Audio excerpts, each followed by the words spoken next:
واللہ ما طلعت شمس ولا غربت الا وانت فی قلبی.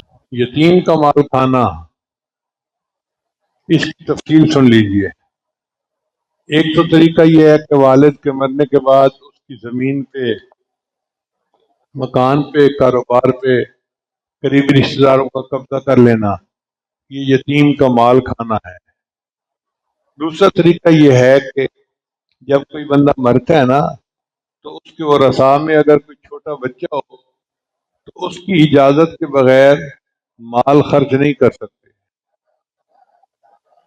اب جو بعد والے ہوتے ہیں وہ اس کا تیجا اور چالیسواں اور سارا جو ہے وہ اس کے مال میں سے کر رہے ہوتے ہیں، جو کہ کھانے والوں کے لیے کھانا حرام ہوتا ہے۔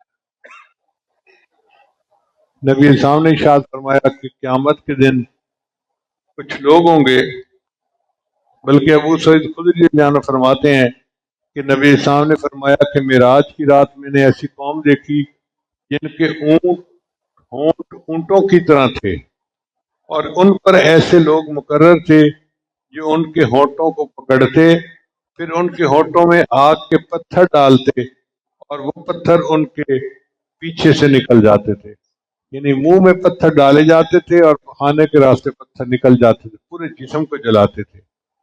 میں نے پوچھا یہ لوگ کون ہیں؟